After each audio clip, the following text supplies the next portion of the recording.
Bismillahirrahmanirrahim. Assalamualaikum warahmatullahi wabarakatuh. Rabbi shrah li sadri wa yassir li amri wa hlul 'uqdatam min lisani yafqahu qawli. Allahumma shalli wa sallim ala sayyidina Muhammad wa ala ali sayyidina Muhammad. Terlebih dahulu saya ucapkan selamat datang, ahlan wa sahlan bihudurikum, kepada guru kita pada malam hari ini ada Kang Amsi ya. Ini terkenalnya dipanggilnya Kang Amsi, tapi sebenarnya singkatannya ini Asep Muhammad Saiful Islam. Selamat malam Kang, Assalamualaikum. Waalaikumsalam Mas Dito, apa kabar Alhamdulillah. semuanya? Ya, alhamdulillah Kang Amsi sudah bergabung di tengah kita semua. Tapi sebelum saya nanti menyapa Kang Amsi lebih lanjut, lebih dahulu saya juga menyapa kepada teman-teman peserta. Selamat datang, selamat malam, selamat bergabung di webinar series kedua dalam tema Ayo Melek Perencanaan Keuangan. Pada malam hari ini kita akan mendiskusikan satu tema lainnya yang menarik, memperbanyak aset dan meminimalisir utang. Malam hari ini akan didampingi langsung oleh seorang pemateri yang sangat luar biasa. Nanti Mang Amsi nanti akan bercerita panjang tentang beliau lebih lanjut. Tapi sebelum nantinya kita akan berbicara lebih lanjut dengan Kang Amsi dan juga nanti ada diskusi-diskusi yang kita diskusikan, terlebih dahulu mari kita membaca suratul Fatihah ataupun juga berdoa sesuai dengan kepercayaan masing-masing bagi teman-teman yang beragama non-muslim yang sudah join pada malam hari ini. Mari yang teman-teman muslim kita membaca suratul Fatihah, kita niatkan semoga apa yang kita niatkan, apa yang kita pelajari pada malam hari ini bermanfaat, berkah untuk kita fid din wa dunya wal akhirah. Al-Fatihah. A'udzubillahi minasyaitonir rajim. Bismillahirrahmanirrahim. Alhamdulillahirabbil alamin. Maliki yaumiddin. Iyyaka na'budu wa iyyaka nasta'in. Ihdinas siratal mustaqim. Ya, bismillah, semoga acara malam hari ini berjalan dengan lancar. Sebelum saya mulai lebih lanjut, terlebih dahulu saya juga ucapkan ribuan terima kasih kepada seluruh teman-teman panitia, terkhusus tim merah dari peserta program Fully Funded Gift 2021. Juga kami ucapkan terima kasih kepada teman-teman media partner, teman-teman organizing committee yang sudah membantu mensukseskan acara ini. Terlebih dahulu kami ucapkan siapa saja menjadi media partner dan community partner pada programnya, yang diantara lain adalah Majalah Santri, Exhibition Shop, Win Community, Farabi Institute, Gria Peradaban, Santri Tulen, Ines Kosmetik, ada Syariah Saham, intipkuliah.com, CSS Mora, ada juga Sahabat Beasiswa Chapter Malang, Gemasia, Pesantren.id, Dunia Santri Community, ada juga Santri Empowerment Project, Santri NU, Telaah Buku, dan juga pastinya lembaga-lembaga di bawah naungan Santri Mengglobal. Karena kita juga akan mendiskusikan tema yang menarik, terlebih dahulu saya juga izin akan mempresentasikan secara singkat sebenarnya apa itu Santri Mengglobal dan kenapa kita adakan acara seperti ini, dan juga kenapa kita juga mengundang teman-teman yang sangat berantusias untuk belajar di luar negeri untuk juga mengikuti sesi pada malam hari dan sesi ke depan yang akan kita selenggarakan. Sebagai gambaran, kita perlu informasikan secara singkat, Santri Mengglobal ini secara singkat adalah sebuah yayasan yang bergerak di bidang pendidikan, agama, dan sosial. Yayasan ini sudah berdiri sejak 2018, tepatnya tanggal 1 Oktober, dan secara resmi mendapatkan SK resmi dari Menteri Hukum dan HAM tahun 2020, tepatnya di tanggal 7 Februari. Kita punya dua alamat. Yang pertama, alamat yayasan kita yang berada di Desa Cibatu, Kecamatan Cisaat, Kabupaten Sukabumi, dan kantor kita saat ini bertempat di Jalan Komplek Bank Niaga, Pejaten Barat, Pasar Minggu. Mungkin teman-teman yang pengen tahu lebih lanjut tentang Santri Mengglobal, saya sarankan juga bisa membuka beberapa sosial media, website, dan kontak email maupun juga kontak admin yang menjadi yang bertugas untuk berkomunikasi dengan mitra maupun juga dengan teman-teman lainnya. Teman-teman juga perlu kita informasikan, fokus kerja Santri Mengglobal ini terangkum dalam 3 kata, AIM, edukasi, informasi, motivasi. Jadi memang beberapa hal yang berkaitan dengan inisiatif mengajak santri untuk belajar di luar negeri ini adalah menjadi salah satu target kami. Ya fokusnya nih edukasi, seperti adakan pendampingan pelatihan seputar tips trik dapatkan beasiswa, informasi TOEFL IELTS, juga pengiriman dai santri dan untuk dakwah di luar negeri dan lain sebagainya. Kita juga mempunyai beberapa program seperti informasi, motivasi yang semuanya juga dalam ikhtiar untuk membantu lebih banyak lagi santri Indonesia belajar ke luar negeri. Ini adalah beberapa lembaga dan lembaga memang yang ada di bawah naungan Santri Mengglobal. Kita punya SM Tour and Travel, ada SM Learning Center, SM Store, yang memang semuanya menjadi salah satu tulang punggung untuk membantu perjalanan dan aktivitas yayasan ini. Ini adalah tim-tim kami, ada Dewan Penasihat, ada juga Dewan Pengawas, ada pendiri, dan juga salah satunya kita juga ingin memperkenalkan ada pengurus harian yang semua tim ini berjumlah 11 orang. Jadi saat ini Santri Mengglobal punya tim inti 11 atau bisa kita sebut dengan kesebelasan. Bagian-bagian kami ada di sini, nanti teman-teman juga bisa sambil cek di website yang kami sediakan. Selain tim inti, kami juga punya beberapa volunteer, di antaranya volunteer umum yang memang akan bertugas sampai dengan Maret 2021. Juga ada volunteer yang fokus di 2 program, International Islamic Comparative Study dan Muslim Youth Leader Summit. Ini adalah beberapa lembaga yang sudah bekerja sama dengan Santri Mengglobal sampai dengan hari ini. Kita bekerja sama dengan seperti kampus-kampus di luar negeri seperti MSU, University Malaya, IUM, KBRI Malaysia, juga beberapa lembaga di Asia dan Eropa, juga di lembaga negara lainnya, ada seperti PPM Al-Ikhlas Amsterdam, Alim Learning Center di Kairo, dan juga kampus IZU di Turki, dan juga beberapa pengurus cabang istimewa Nahdlatul Ulama dan Muhammadiyah. Kita juga bekerja sama dengan beberapa travel seperti Kubah Wisata dan Abu Nawas untuk menyelenggarakan program-program di luar negeri. Namun ini semuanya di bawah naungan SM Travel, begitu ya. Nah, teman-teman, ini juga kami informasikan beberapa program school visit dan dialog interaktif yang memang sudah kita lakukan. Ini kita lakukan beberapa waktu sebelum pandemi di 2020, dan semoga pandemi segera mereda, kita bisa melanjutkan aktivitas-aktivitas ini. Selanjutnya beberapa program yang juga kita laksanakan, diantaranya juga adalah webinar selama kondisi pandemi. Teman-teman bisa lihat langsung di sini, dan juga ada beberapa program mentorship, TOEFL coaching, dan lain sebagainya. Saya juga tidak akan berpanjang kata untuk menjelaskan ini semua, tapi dari semua ini kita juga terus berikhtiar membuat dan membantu lebih banyak lagi santri Indonesia agar berkesempatan belajar dan mendapatkan akses pendidikan di luar negeri. Ada beberapa kunjungan yang sudah kita lakukan sampai dengan hari ini, dan ini yang juga kita sedang mohon doa dari teman-teman. Di tahun ini rencananya di jelang musim spring, dan rencananya antara di autumn ataupun spring, tapi kemarin sepakatan kita adalah di autumn, di musim gugur 2021 akan ada 2 santri yang kami kirim ke Belanda untuk melakukan pengabdian di PPME Al-Ikhlas Amsterdam di Belanda. Semoga program ini akan berjalan dengan lancar dan tanpa hambatan, dan kita juga sudah dapatkan 2 santri yang nantinya akan kita kirimkan ke Belanda di tahun ini. Salah satu programnya yang juga kita akan laksanakan adalah GIFT, Global Visit and Young Volunteer Experiences. Sebagai gambaran, kalau sekiranya teman-teman beberapa waktu lalu diminta untuk memberikan sedikit donasi untuk mengikuti program ini salah satunya adalah bagian dari donasi program GIFT 2021. Ada beberapa program yang kita laksanakan di Februari dan Maret, seperti webinar series dan aktivitas-aktivitas lain. Terakhir yang ingin kita sampaikan adalah kenapa kami dari Santri Mengglobal begitu bersemangat membantu santri Indonesia untuk belajar ke luar negeri. Alasan dan mimpi kami sederhana, kami membayangkan momentum Indonesia Emas 2045 nanti juga banyak diwarnai kalangan santri. Santri Indonesia yang dulu pernah belajar di pesantren, yang juga dibekali nilai adab, sopan santun, juga nilai-nilai kehidupan lainnya seperti keikhlasan, kesederhanaan, berdikari, kejujuran, dan lain sebagainya, juga diberikan kesempatan belajar di luar negeri. Jadi belajar di luar negeri ini tanpa ada dikotomi dalam tanda kutip, nggak melulu santri harus ke Timur Tengah, tapi juga ke banyak negara lainnya. Belajar filsafat, linguistik, ekonomi, kesehatan, kedokteran, hukum, tafsir, dan lain sebagainya. Ketika mereka dikasih kesempatan belajar di luar negeri, lalu siap pulang ke tanah air dan siap mengabdi, itu juga menjadi salah satu yang kami harapkan memberikan sedikit kado untuk Indonesia di 2045. Karenanya kami selalu berdoa dan memohon doa dari semuanya, semoga semuanya terwujud dan semoga kita juga dipermudah dalam segala aktivitas. Oleh karenanya kami selalu bahagia dan bangga mengatakan saatnya Santri Mengglobal. Kurang lebih seperti itu, Mang Amsi dan teman-teman pada malam hari ini.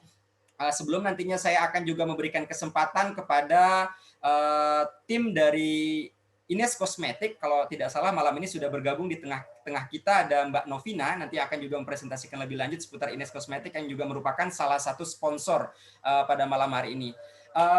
Oke, Mbak Novina sudah tergabung dengan kita ya, Mbak?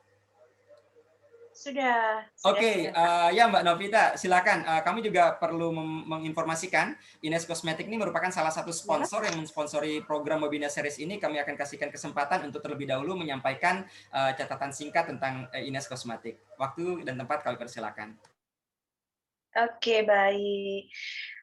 Terima kasih untuk Kak Dito ya, sebagai moderator kita hari ini. Terima kasih karena saya sudah diberi kesempatan untuk mengambil support bagian dari webinar ini. Pertama-tama saya mengucapkan selamat malam untuk peserta webinar semuanya. Assalamualaikum warahmatullahi wabarakatuh. Salam sejahtera untuk semuanya. Dan kepada moderator, kepada seluruh narasumber yang sudah bertugas pada hari ini. Nah, pertama-tama saya mau memperkenalkan diri, nama saya Novina, saya perwakilan dari Ines Kosmetik. Jadi Ines Kosmetik sendiri adalah brand kecantikan yang berasal dari Indonesia yang sudah berdiri sejak tahun 1998 di Malang, Jawa Timur. Dan Ines Kosmetik sendiri memiliki beberapa produk seperti dekoratif atau make up, skincare atau perawatan. Hilang ya sinyalnya?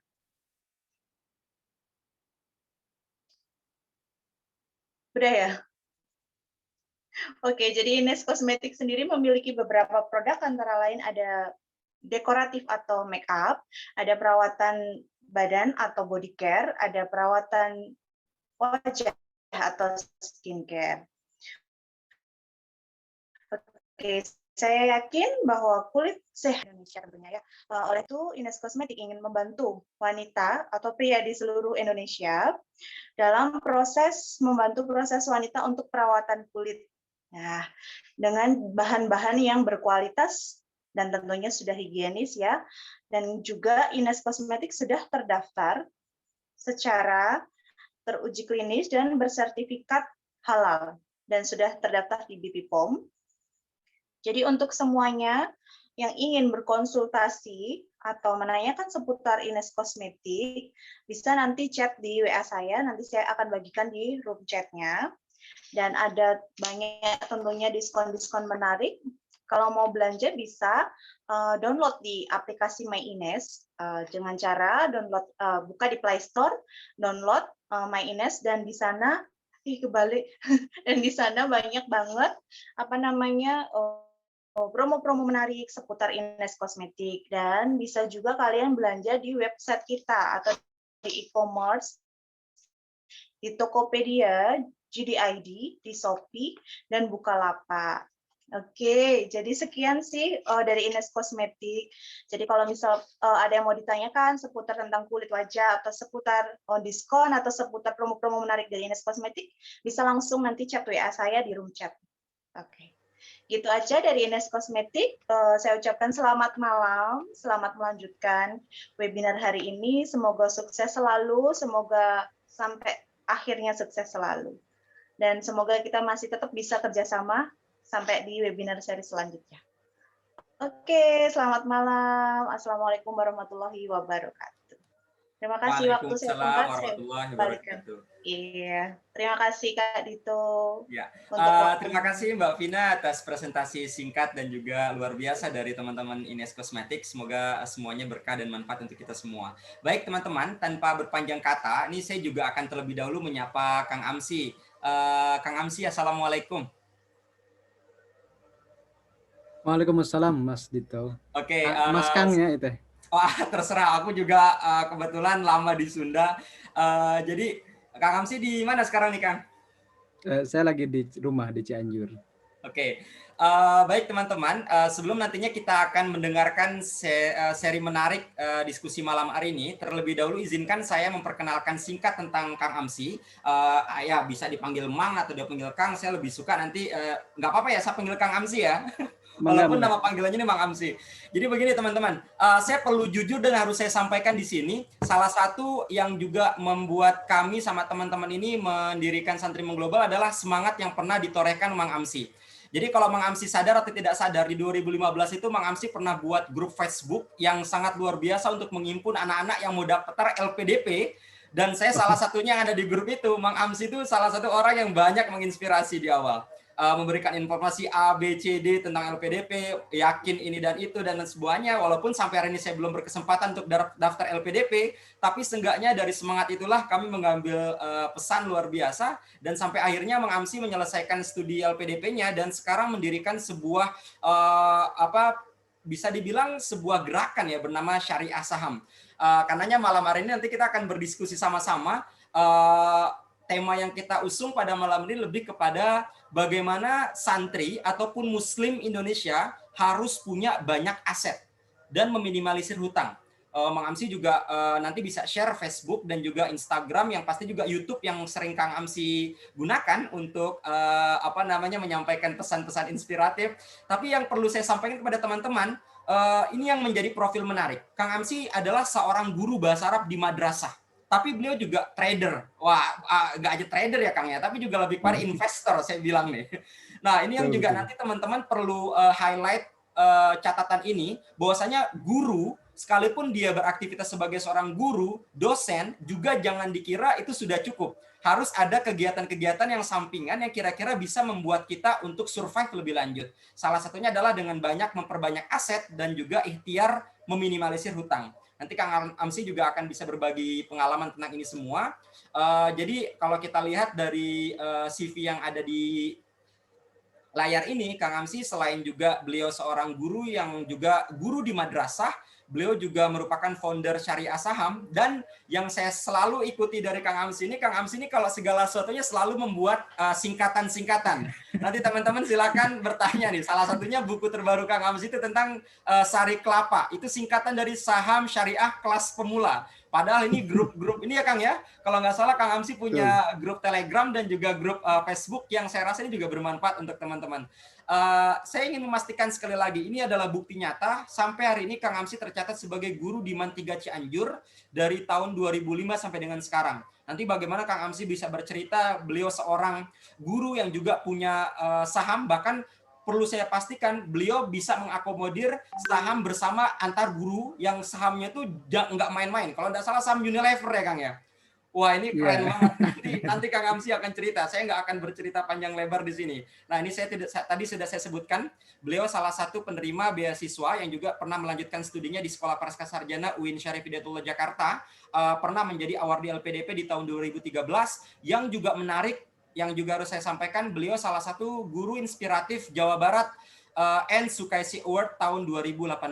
Wah ini menarik untuk kita sama-sama nanti simak nih sebenarnya. Semoga malam ini kita bisa belajar banyak dari Kang Amsi. Kang Amsi, silakan tepat 20.20 waktu Kang Amsi untuk bisa menyampaikan catatan Kang Amsi, kira-kira Muslim orang Indonesia nih harus ngapain nih supaya dia punya banyak aset dan bisa meminimalisir utangnya. Silakan Kang Amsi, waktu dan tempat kami persilakan. Syukran jazilan Mas Dito, Kang Dito. Saya izin share dulu ya, teman-teman. Apakah sudah muncul? Mohon dicek ya. Sudah terlihat. Sudah siap, oke. Sudah. Bismillahirrahmanirrahim. Assalamualaikum warahmatullahi wabarakatuh. Bismillah, walhamdulillah, wassalatu wassalamu ala rasulillah wa ala alihi wa sahbihi wa mawalah. Allahumma sholli ala sayyidina Muhammad wa ala ali sayyidina Muhammad.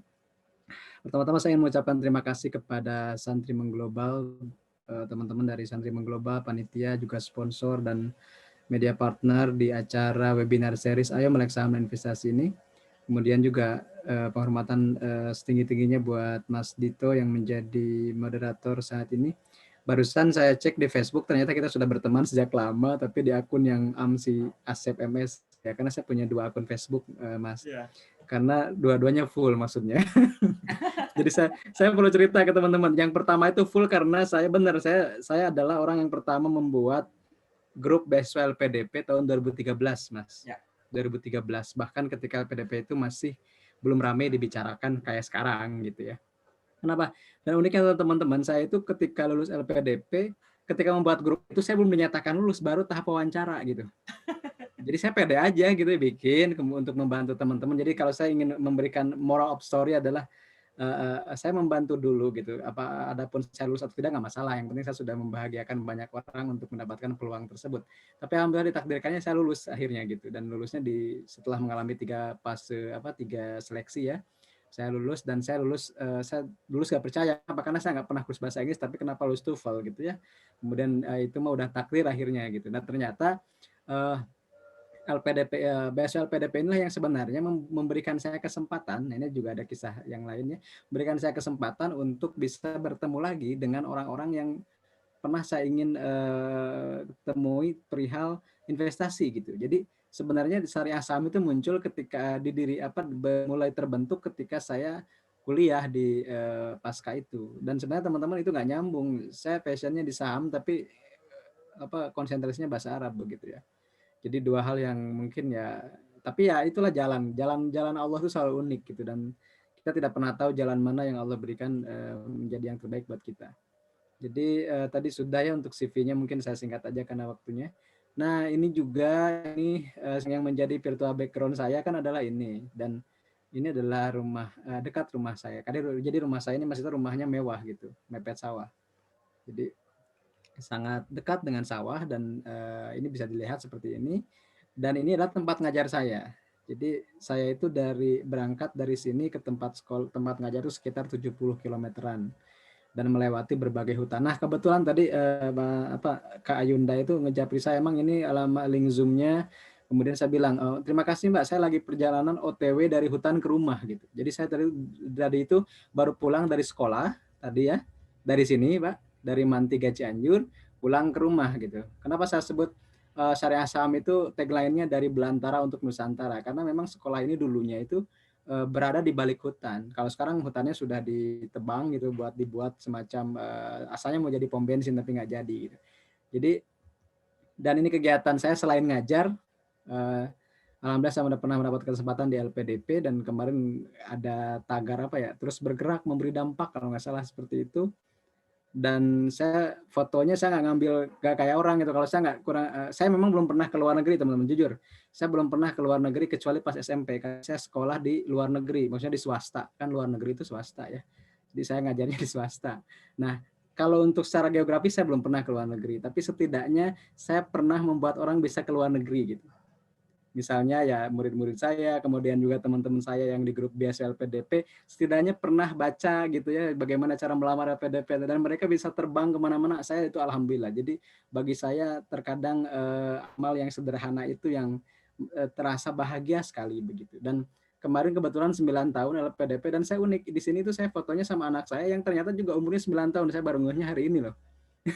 Jadi ini waktu hataman tahfiz juz 30 kalau tidak salah. Nah, beliau ini anak saya ini 9 tahun. Jadi saya kegiatannya di rumah seperti ini. Saya gabung dengan anak-anak kampung saya untuk ngajarin tahfiz, ngajarin Al-Qur'an, fahmil Qur'an dan seterusnya. Karena saya punya pengalaman sedikit di situ. Ya. Jadi kalau santri khasnya gondrong, Mas. Kayak gini deh gitu, kurang terurus rambutnya. Kopiahnya miring juga ya. Oke. Dan ini tulisan tahun 2019 ketika ada salah satu media yang membuat judulnya itu ya bagi saya sih terlalu hiperbolis gitu ya. Mang Amsi dari guru madrasah di hutan belantara jadi investor saham syariah terkenal gitu ya. Kalau guru madrasahnya benar ya, di hutannya juga benar, tapi kalau terkenalnya masih ada yang terkenal lain. Apalagi sekarang di masa kolonial ini banyak yang mendadak terkenal dengan saham ya. Karena artis-artis pun turun gitu. Oke. Ini Instagram kita di @mangamsi, @mang_amsi dan @syariahsaham. Juga teman-teman boleh cek video kita di YouTube untuk belajar saham syariah dari mulai yang dasar gitu sampai juga kepada analisis-analisis yang memang diperlukan bagi sebagian teman-teman. Oke, sebelumnya saya ingin disclaimer dulu bahwa presentasi ini hanya bersifat informasi. Jika ada penyebutan produk itu bukan rekomendasi beli dan jual ya. Saya harus mengatakan ini dulu Mas, nanti takutnya saya disalahin, kok maaf sih bilang ini, ya, gitu kan. Jadi dari sekarang disclaimer dulu. Oke, kita mulai dari demografi kita. Hasil sensus penduduk terbaru 2020 menyebutkan bahwa 70% ya, kalau tidak salah 70% itu masih di usia produktif gitu. 71% bahkan 71% penduduk Indonesia itu berada di usia produktif, artinya dari usia 15 sampai 64 tahun ini ya, seperti itu. Ini juga ada perbedaan sedikit, tapi intinya 270 jutaan ya antara Kemendagri dan BPS. Tapi yang menarik adalah tadi ya usia produktifnya 71%. Kemudian ini mengalami kenaikan dari sensus dari tahun ke tahun, dari biasanya per 10 tahun ya, tahun 80, 90, 2000, 2010, 2020. Nah menariknya Nah ini nanti yang ada kaitannya dengan visi dari Santri Global juga adanya generasi emas 2045. Kenapa? Karena kalau 2045 itu kan 25 tahun lagi dari sekarang ya, 25 tahun lagi, 24 tahun lagi sekarang ke 2021 ya. 24 tahun lagi dari sekarang. Jadi artinya kalau yang tadi usia produktif 15 tahunan, berarti usianya nanti akan 39 di usia keemasan, di usia 40 tahun, usia kenabian, the prophetic age istilahnya kan seperti itu.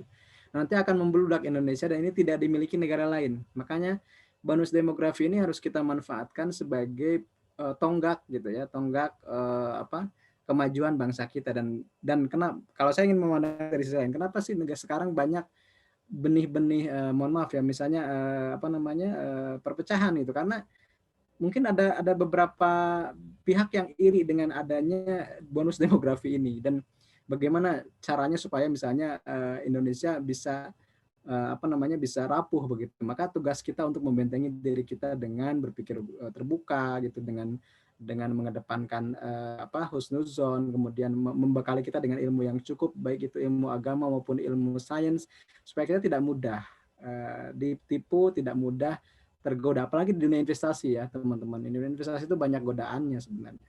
Nah, dari data ini juga kita bisa tahu bahwa milenial itu ya ada 26%, kemudian generasi Z ya itu ada 22%, dan satu lagi post Gen Z yang sekarang dari 2013 itu ada 11%. Jadi kalau dikalkulasi milenial sampai generasi Z itu jumlahnya sekitar 26, 22, 48, 11, 59%. Jadi sudah lebih dari setengahnya Indonesia ini didominasi milenial. Dan ini pasti berimbas kepada investor juga kalau kita pandang dari sudut investasi. Kenapa? Karena dari data tahun 2020 saja begitu investor syariah itu meningkat 1.650% dari tahun 2015.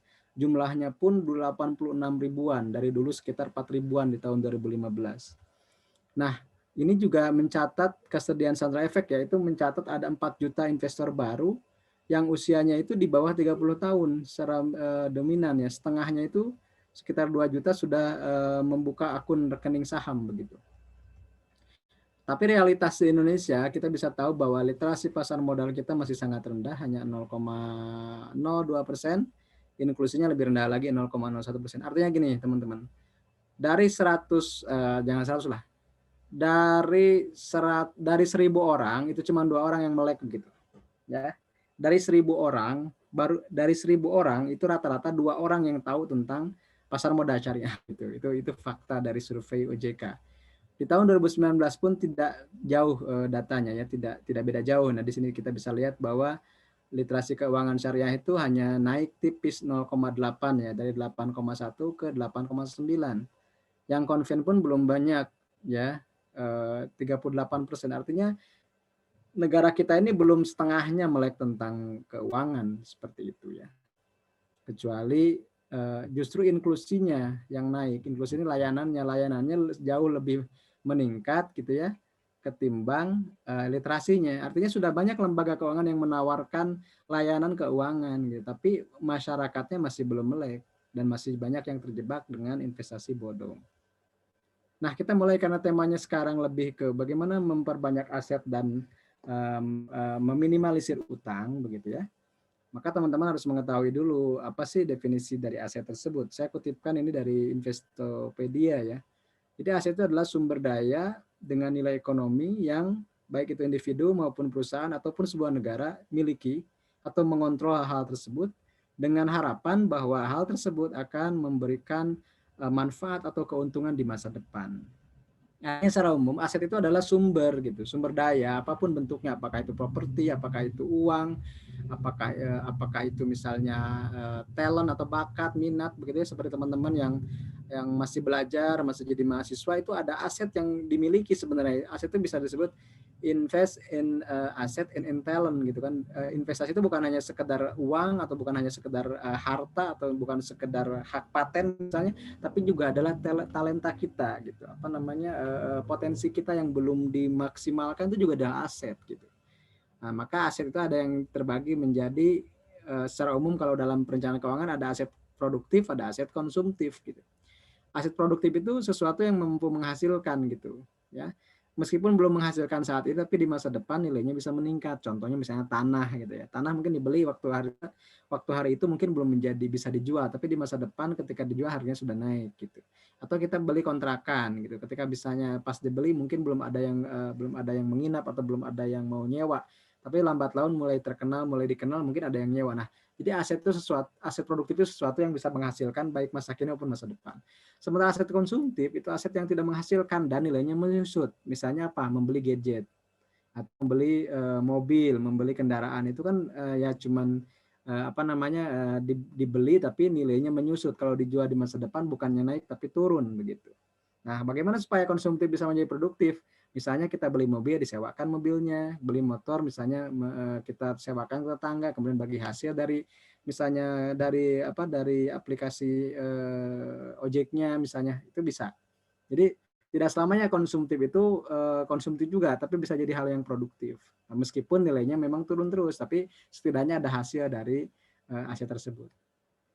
Kemudian sekarang utang. Utang itu apa sih? Utang itu gampangnya gini. Uang tunai atau non tunai atau barang yang dipinjam oleh seorang dari orang lain gitu. Jadi ada keterlibatan orang lain dalam harta kita. Itu yang kita sebut sebagai utang. Lawannya adalah piutang. Kalau piutang adalah harta kita yang dipinjam oleh orang lain atau uang kita yang dipinjam oleh orang lain. Seperti itulah bedanya antara aset dengan utang. Dalam konteks perusahaan misalnya, aset ini adalah gabungan utang dengan modal atau kewajiban dengan modal ya. Nah, aset ini bisa terbagi menjadi dua hal, aset yang tetap dan aset tidak tetap. Ya, atau juga ada yang menyebut aset lancar dengan aset tidak lancar. Aset lancar itu bisa berupa uang cash, kemudian setara cash yang di deposito, kemudian juga ada persediaan, ada piutang usaha dan seperti itu ya. Kemudian ada lagi aset tidak lancar atau fixed asset. Itu misalnya apa? Rumah, tanah, pabrik, bangunan. Kemudian intangible asset itu seperti misalnya goodwill atau misalnya nilai taksiran terhadap suatu perusahaan, ya misalnya kita beli nih satu perusahaan, kita nilai nih perusahaannya nilainya sekian. Nah, banyak misalnya yang sekarang terjadi ketika perusahaan-perusahaan startup seperti Gojek, Tokopedia, Shopee dan yang lainnya itu dinilainya kan berdasarkan valuasi goodwill-nya, valuasi misalnya bukan nilai bukan nilai masa kininya. Karena kalau kita lihat nilai masa kini mungkin gitu ya, nilai beberapa tahun setelah berdiri itu arus kasnya masih merah gitu, belum menghasilkan laba, tapi orang beli brand gitu, dia berani invest karena dia melihat masa depannya akan lebih hebat. Itu yang terjadi di awal-awal tahun sekarang ketika misalnya banyak bank kecil yang tiba-tiba menjadi bank besar. Kenapa? Karena ada aksi misalnya pembelian oleh startup. Misalnya kemarin Bank Arto dibeli misalnya Gojek jadi Bank Jago kan seperti itu. Kemudian sekarang yang lagi ramai itu Bank Bumi Arta mau dibeli Shopee Group gitu kan. Kemudian sekarang lagi yang banyak sekali, sekarang banyak justru yang uniknya sekarang itu bank yang sifatnya fisik begitu yang konvensional lah, ada kantornya atau misalnya ada karyawannya besar, banyak cabangnya, itu diakuisisi oleh atau dikuasai oleh perusahaan-perusahaan startup. Contoh misalnya teman-teman mungkin nggak terlalu kenal ya dengan BBYB ya, Bank Yuda Bakti, tapi kalau di Jakarta mungkin ada ya, di Cianjur Mamualaya Bank Yuda Bakti misalnya, karena itu bank kecil. Bank Yuda Bakti ini sudah dibeli sahamnya sebagian besar oleh PT Aku Laku. Bayangin Aku Laku yang cuma punya aplikasi di HP bisa beli saham beneran gitu, teman-teman. Bayangin Gojek yang cuma aplikasi di HP sekarang sudah fix itu beli lewat anak usahanya, beli Bank Artos Indonesia. Bank Artos Indonesia sebuah bank kecil di Bandung, tapi ketika masuk Gojek di grup tersebut, maka jadi bank jago dan sekarang nggak jago beneran gitu. Kapitalisasinya langsung melonjak. Nah, seperti itulah ya bayangannya. Utang pun ada dua, utang produktif dan utang konsumtif. Utang produktif itu utang yang dimanfaatkan untuk kegiatan produktif, misalnya utang untuk modal usaha, kemudian laba dari usahanya digunakan untuk bayar utang, atau kita menyicil rumah dengan utang gitu, dengan cicilan gitu. Kita memang mengambil utang gitu ya. Meskipun misalnya sekarang kontroversi apakah KPR-nya syariah atau tidak, tapi setidaknya ketika bentuknya utangnya untuk diarahkan kepada produk-produk yang konsumtif, itu masuknya utang produktif. Kenapa? Karena dari utangnya itu menghasilkan sesuatu. Tapi ada juga utang konsumtif. Kita minjem uang ke bank, minjem uang ke seseorang buat dibelikan barang yang menyusut nilainya. Misalnya dibelikan kendaraan, dibelikan gadget, dibelikan ya misalnya sesuatu yang have fun aja gitu, suka aja, bukan sesuatu yang ada hasilnya. Itu adalah utang konsumtif. Misalnya beli hobi, buat hobi aja, bukan untuk ada nilainya dan yang lainnya.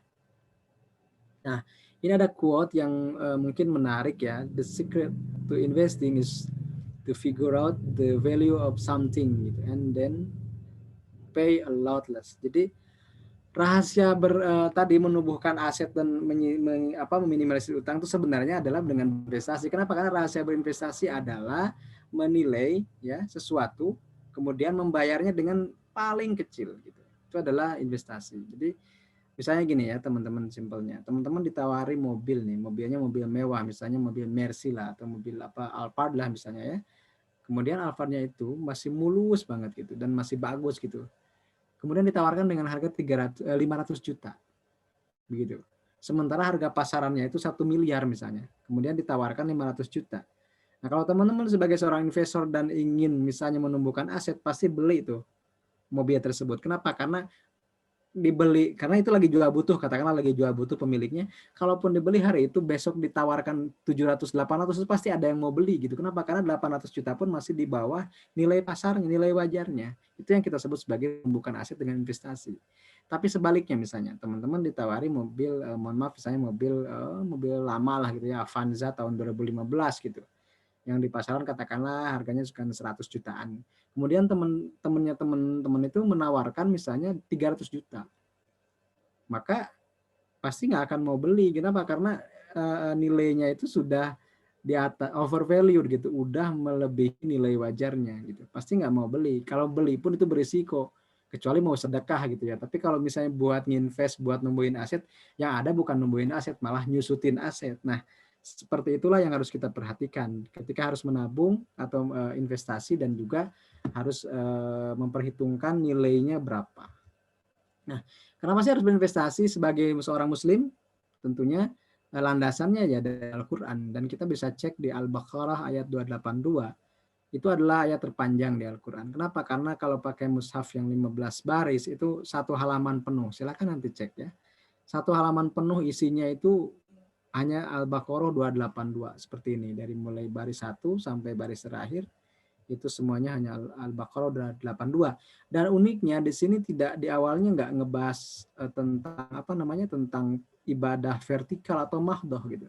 Tapi langsung, hai orang-orang beriman, jika kamu saling berutang dengan satu utang dalam tempo tertentu, maka tulislah, dan hendaklah di antara kalian ada seorang sekretaris yang bertindak adil. Coba bayangkan teman-teman. Ayat awalnya aja sudah menunjukkan ini pentingnya menuliskan transaksi. Maka kita bisa lihat di sini administrasi, registrasi, tanda bukti tulis, nota, kwitansi, faktur, dan yang lainnya sudah dipesankan Al-Quran sejak belasan abad yang lalu gitu. Ini seolah menandakan, kalau saya ini memandangnya dari sisi bahasa Arab ya Mas itu. Jadi di bahasa Arab itu ada, kalau semakin panjang suatu pernyataan, itu bukti bahwa semakin rinci dan semakin detail, tapi orang semakin banyak yang nggak mau baca gitu. Kalian seperti itu. Jadi semakin detail sesuatu itu biasanya semakin orang abai dengan itu gitu. Tapi padahal itu urgen gitu. Nah, makanya kalau teman-teman ingin mengubah gitu ya, ingin mengubah nasib dari sisi ekonomi, pahami ayat 282 ini gitu. Dan itu bicaranya tentang transaksi, bicara tentang etika berbisnis begitu. Sampai di sini detail sekali gitu ya. Misalnya harus menuliskan, harus didiktekan, harus dengan benar, harus dengan jujur, jangan saling tipu gitu kan, dan jangan mengambil orang yang lemah secara intelektual atau lemah secara finansial, dan seterusnya gitu, dibahas sekali. Syarat-syarat jadi saksi perdagangan, syarat-syarat, nah itu untuk memastikan bahwa transaksi finansial di dalam agama Islam itu sangat diatur jelas begitu. Nah, yang kedua landasannya adalah kenapa sih harus berinvestasi? Karena kita punya keturunan nanti, punya generasi yang akan melanjutkan perjuangan kita, dan Allah tidak menganjurkan kepada kita itu jangan meninggalkan generasi yang lemah secara akidah, lemah secara edukasi, dan lemah secara finansial, gitu ya. Dan hendaklah takwa kepada Allah, gitu, dan harus berkata lemah lembut. Di sini ada gabungan antara harus menyiapkan finansial supaya tidak membuat generasi lemah, kemudian harus dibarengi ketakwaan, dan harus berkata baik dengan banyak orang. Artinya itu kan adab gitu, etika yang diajarkan. Dan Rasulullah dalam satu hadisnya mengatakan kadal fakru ayakuna kufran. Terkadang kefakiran dan kemiskinan itu bisa menyebabkan seorang menjadi ingkar, menjadi kufur. Jadi kalau misalnya miskin itu bisa membuat orang kafir atau membuat orang menjadi ingkar kepada nikmat Allah, berarti berusaha untuk menjadi kaya itu sesuatu yang dianjurkan, bahkan wajib kan. Di hadis lain dikatakan ada seorang yang ingin memberikan wasiat lebih dari sepertiga. Kemudian Rasulullah menegur, kamu meninggalkan keturunanmu dalam keadaan berkecukupan jauh lebih baik ketimbang kamu meninggalkan keturunanmu dalam keadaan berkekurangan. Artinya menyiapkan keturunan atau menyiapkan generasi yang kokoh secara finansial itu sudah disiratkan, sudah dianjurkan oleh Al-Quran dan hadis gitu. Maka belajar ekonomi, kalau teman-teman sekarang belajar ekonomi, belajar finansial itu sebuah pekerjaan mulia gitu. Saya pun sekarang ngambil lagi belajar tentang ekonomi gitu. Sertifikasi tentang finansial, saya belajar perencanaan keuangan finansial Islam, saya belajar financial planning, saya belajar misalnya analis teknikal saham, analis fundamental saham. Saya ikuti sertifikasinya. Kenapa? Karena bagi saya ini ilmu yang penting begitu. Nah, terakhir kenapa kita harus berinvestasi? Karena kita tidak selamanya gemilang, selalu ada masa malang. Kita tidak selamanya laris gitu, ada masa krisisnya. Nah, di masa laris dan gemilang itu kita harus siap dengan masa malang dan masa krisis. Dan saya sudah membuktikan itu. Hidup itu cyclical, gitu ya. Bisnis itu ada siklusnya dan hidup itu pun ada siklusnya gitu. Kadang kita ada di atas, kadang kita sedang di titik nadir, kita ada di titik puncak. Bagi kita sih kalau sudah siap nggak masalah. Nah, kebanyakan orang nggak siap gitu. Siap untung tapi nggak siap rugi. Siap siap gemilang tapi nggak siap malang gitu. Nah, itu yang harus kita ambil hikmahnya dari takwil mimpi Nabi Yusuf kepada raja gitu. Jadi Nabi Yusuf sudah memesankan pentingnya investasi dengan menyisihkan sebagian hasil yang didapat ketika masa panen untuk persiapan masa paceklik. Kita tidak pernah menyangka COVID-19 akan mewabah dan sampai hampir 2 tahun, sekarang sudah masuk tahun kedua kita dilanda musibah ini gitu kan.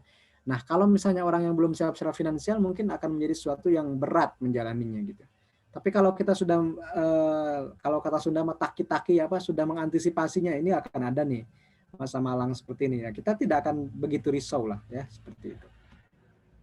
Kenapa? Karena selain tadi ada masa malang, kita juga ada inflasi yang tidak pernah kita bisa lawan gitu. Inflasi melawannya hanya dengan investasi gitu ya. Teman-teman seperti itu. Dan rata-rata inflasi sekarang itu kan sekitar 4-5% atau sekarang udah turun sih 3%-an. Nah, kalau kita ingin belajar investasi juga sebagai muslim kita harus memilih yang syariah tentunya. Nanti silakan dibaca. Selain ini saya bagikan nanti buat teman-teman ya, silakan dibaca saja. Nah, yang terpenting adalah ketika kita ingin menentukan investasi untuk menumbuhkan aset tadi, harus ingat dengan rumusnya GTMAN ya. GTMAN itu goal, time, instrument gitu. Harus ada financial goals, tujuannya apa, kemudian waktunya berapa lama, dan instrumen yang dipilih apa. Jadi yang paling penting menentukan tujuan dulu teman-teman, bukan milih saham atau reksadana atau propertinya dulu, tapi milih dulu tujuannya mau apa. Misalnya saya mau menikah, waktunya 5 tahun lagi, oh pilihannya berarti yang cocok reksadana misalnya. Saya ingin naik haji 10 tahun lagi, ini waktunya, oh mungkin cocoknya di obligasi, nah gitu kan. Saya ingin kurban berapa bulan lagi, misalnya 5 bulan lagi, oh berarti nggak cocok kalau di saham, cocoknya di reksadana pasar uang syariah. Kenapa? Karena itu risikonya rendah dan meskipun returnnya rendah, tapi kita dapat cash gitu. Kapan sih harus mulai investasi? Sesegera mungkin. Kenapa? Nah teman-teman itu punya surplus, bukan defisit ya, punya surplus waktu yang tidak bisa saya ulang. Tahun ini secara hijriah saya sudah memasuki usia 40 tahun nih, teman-teman saya sudah di sini nih. Teman-teman mungkin ada di sini dan di sini ya. Mungkin ya, kebanyakannya di sini. Jadi kalau misalnya teman-teman ingin punya tabungan pensiun dengan menyisihkan 500.000 per bulan di aset yang returnnya 15% per tahun, maka kalau dia mulai dari usia dini 20 tahun, maka di 60 tahun dia akan dapat 11 eman. Dia tunda 5 tahun, ngurang jadi 5,7. Tunda lagi 30, 2,8. Tunda lagi 35, di usia 35 baru nabung, minim. Nah, kalau di usia saya sekarang, tinggal 600 juta dari 11 miliar. Padahal nabungnya sama 500.000 juga. Maka di sini adalah waktu adalah sahabat utama investasi. Maka saya sangat senang kalau sharing di depan pelajar dan mahasiswa, karena mereka punya variabel yang tidak saya punya, yaitu waktu. Mungkin ininya bisa sama, jadi instrumennya bisa sama, besar tabungannya bisa sama, begitu. Tapi usianya yang membedakan, dan usia inilah yang menentukan besar asumsi dari investasi itu. Nah, lalu instrumen apa yang dipilih? Pilih saja sesuai dengan keinginan teman-teman dan risikonya. Misalnya ini deposito atau properti atau emas atau reksadana atau saham. Nah, apa yang paling penting, ini sedikit lagi ya teman-teman, nanti kita tanya jawab. Yang paling penting adalah profil risiko itu lebih diutamakan untuk dikenali. Tadi saya bikin tagar sekarang beberapa hari ini, kenal risiko, kanal rezeki. Gitu. Kenal risiko, kanal rezeki. Jadi yang paling penting itu mengenal risiko, baru mengenali kanal rezekinya. Maka saya berikan contoh alokasi. Kalau teman-teman ternyata risikonya defensif, jangan maksain di saham. Kalau teman-teman konservatif, jangan maksain di saham. Kalau teman-teman moderat, baru deh saham dapat agak gedean. Kalau agresif ya gini. Kalau saya pernah menghitung profil risiko saya itu sangat agresif. Kenapa? Karena sampai hari ini instrumen saya di investasi itu 95% lebih Mas Dito di saham. Jadi kalau saya ngomongin saham ya karena saya 90% di saham. Jadi ya insya Allah lah tidak ini. Mungkin itu dari saya karena waktunya sudah 25 menit ya saya jatahnya. Jadi saya ingin lebih banyak tanya jawab. Sisanya silakan nanti dibaca saja teman-teman, ini tentang saham ya. Aturan-aturan investasi, kemudian apa ya, kenapa saya harus milih saham syariah, potensinya bagaimana, dan selesai. Terima kasih ya semuanya sudah menyimak, mudah-mudahan ada manfaatnya. Saya kembalikan ke Mas Tito. Billahi fisabilil haq. Assalamualaikum warahmatullahi wabarakatuh. Waalaikumsalam warahmatullahi wabarakatuh. Ya, ini catatan menarik sekali ya dari Mang Amsi. Dari awal beliau sampaikan mulai dari penjelasan secara definisi, juga nanti implementasi yang juga harus disiapkan oleh teman-teman. Ya, aku juga di sisi lain bersyukur karena kita harus akui mostly yang mengikuti sesi ini adalah Muslim. Mungkin ada juga beberapa yang non-Muslim, dengan senang hati juga bisa share bersama. Tapi tadi Mas Bang Amsi juga banyak menyampaikan bagaimana landasan-landasan berinvestasi dari beragam sudut pandang, tidak hanya dari Al-Quran, juga dari bagaimana kisah Nabi Yusuf, dan juga beberapa catatan-catatan yang lain yang juga dikutip dari pendapat-pendapat tokoh. Dan satu hal yang ingin saya pastikan, karena ini juga berkaitan dengan tema ya. Tema yang diambil adalah bagaimana kita melek perencanaan keuangan. Nah, salah satunya memang upaya untuk bisa melek perencanaan keuangan adalah kita bisa mengenali apa yang menjadi bagian dari investasi dan apa yang menjadi hutang. Nah, saya berharap ini tadi juga ada gambaran yang luar biasa dari Mang Amsi. Jadi nggak melulu teman-teman harus fokus ke saham. Kalau memang dirasa ada reksadana, ya silakan gunakan reksadana. Kalau teman-teman ada rencana untuk menggunakan obligasi, ya misalkan silakan. Atau mungkin teman-teman ada rencana nabung emas, nggak ada masalah. Nah, sebisa mungkin itu juga menyesuaikan dengan kemampuan finansial masing-masing. Kurang lebih seperti itu. Karena memang tadi Bang Amsi sempat mengutip, sebelum nanti saya berikan kesempatan ke pertanyaan selanjutnya dari teman-teman. Ya jangan nunda nabung ya Mang, bahasanya Mang. Jangan nunda nabung, jangan nunda investasi. Karena tugas kita seorang Muslim adalah selain kita juga harus cerdas intelektual, emosional, spiritual, tapi juga harus cerdas finansial. Dan itu harus diwariskan gitu ya Mang ya. Jangan sampai kita meninggalkan keluarga kita dalam keadaan mereka kebingungan apa-apanya nanti di masa depan. Semoga ini ada insight yang luar biasa yang kita dapat. Baik teman-teman, saya akan membuka dan akan mulai merespon pertanyaan-pertanyaan yang sudah mulai masuk. Banyak sekali Mang, ini salah satu respon yang saya rasa materinya memang sangat menarik. Ada yang japri langsung, tapi mohon Mang Amsi nanti bisa langsung respon dan bisa langsung kasih catatan. Kalau nanti ada yang sama mungkin akan saya tahan untuk nanti kita follow up di akhir. Pertanyaan pertama dari Kak Reza Dista. Assalamualaikum Kak, saya Reza Dista Satria. Apa ada strategi dan tips yang efektif agar kita dapat berinvestasi yang sesuai syariat? Dan apa hambatannya? Wah, ini tipsnya gimana, Kang? Menurut Kang Hamzi nih. Oke, terima kasih Mas Reza ya. Jadi gini teman-teman dan Kak Reza ya.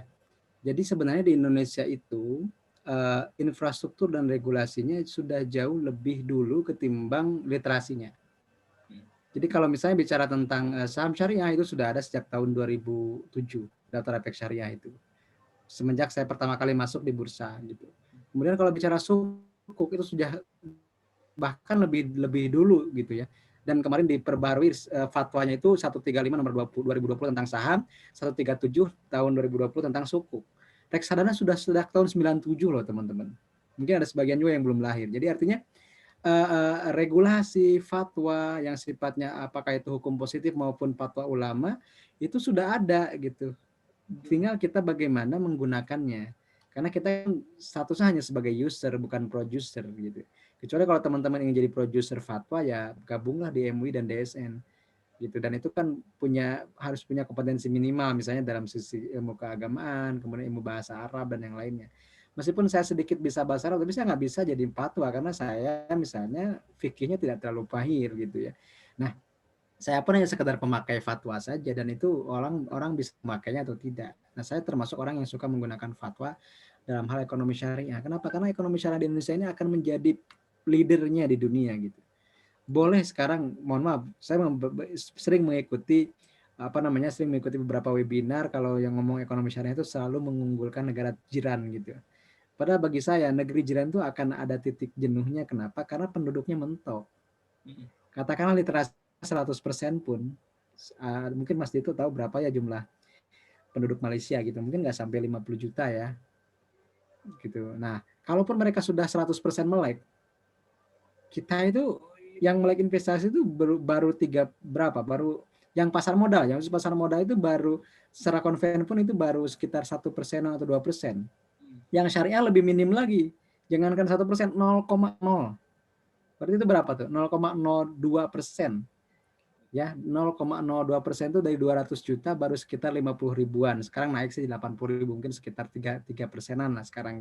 0,03%. Artinya ruang pertumbuhannya itu masih akan lebar sekali gitu. Bayangin, kalau dari 1% aja itu kan 100 kali lipat ke 100% pertumbuhannya. Ini bahkan 0,0. Berarti ribuan persen.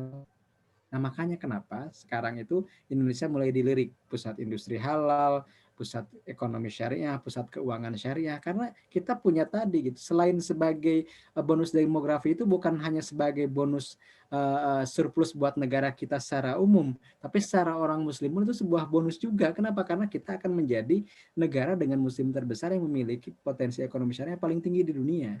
Ya, masalahnya kan tinggal bagaimana kita mengedukasi masyarakat, mensosialisasikan ini ke masyarakat bahwa nih Indonesia itu akan jadi begini, kita jangan jadi penonton lagi, kita harus jadi peran utama di situ. Maka itu pentingnya edukasi dan literasi. Dan itu kan kalau bicara hambatannya ya tadi gitu. Saya juga kalau ngisi acara di berbagai tempat, hambatannya di mindset. Gitu. Mindset bahwa investasi itu haram, kemudian tapi yang halal itu jadi yang dianggap halal malah bodong dan seterusnya kan gitu. Jadi kita juga harus mengasah terus meningkatkan literasi keuangan kita dan itu tugas kita bersama. Kalau saya sih mungkin ya kalau kita mengambil metodologi dakwah Rasulullah SAW dulu, kita awali dari yang terdekat gitu. Saya ajak istri saya untuk belajar investasi, perencanaan keuangan. Istri saya itu seorang investor saham dan investor reksadana. Saya punya anak empatnya punya saham meskipun mereka belum punya KTP gitu. Kenapa? Karena saya titip mereka mindsetnya yang dibangun. Mereka belum bisa punya rekening saham, tapi mindset nabung saham, mindset beli saham dan reksadana sudah ditanamkan sejak kecil. Anak saya itu biasa nabung kurban pakai reksadana pasar uang. Anak saya misalnya nabung buat pendidikannya pakai saham Garuda Food, saham Sido Muncul dan yang lainnya. Karena mereka saya ajarkan dari hal yang sederhana gitu.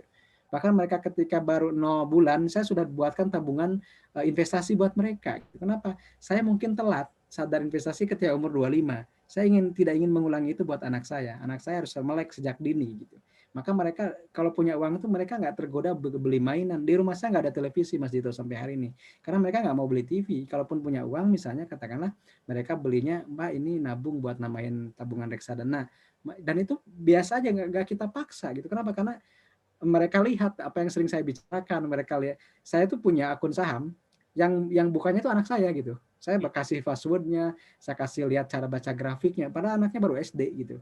Nah, bagi saya itu adalah sesuatu yang saya cek Sunda mah, saya tidak melang gitu, apa melang itu ya. Saya tidak khawatir ketika mereka itu nanti diberi uang, mereka nggak akan gelap mata dengan uang itu. Kenapa? Karena mereka udah tahu apa namanya alokasinya buat kemana aja. Jadi kalau ditanya strategi dan tips efektif ya tadi di kita sudah ada regulasinya, di kita sudah ada penyediaannya, kita tinggal gunakan itu saja dan kita tidak ribet gitu dengan halnya. Kemudian hambatannya ya kita tinggal tadi saja kalau hambatan ya kita mindset aja yang diubah itu sih sebenarnya. Ini menarik nih, Kang Hamsi memberikan pesan juga bagaimana juga mengedukasi anak untuk bisa rajin menabung dengan membuka reksadana saham. Tapi juga nanti bisa kita follow up lebih lanjut kan untuk ini Kang, ini masih kita banyak pertanyaan yang masuk. Siap, lanjut. Ada pertanyaan lanjutan dari Kak Hasina.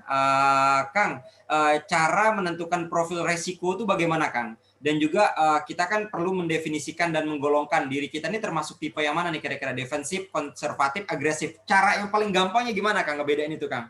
Cara paling gampangnya ini Kak ya, Teh ya. Kak Hasina itu nanti googling di Google, itu cari misalnya risk profile questionnaire atau kuesioner profil risiko. Nah, nanti di situ biasanya ada 10 atau 20 pertanyaan yang menanyakan kita, misalnya Anda rentang usia Anda misalnya berapa, karena usia itu menentukan profil risiko.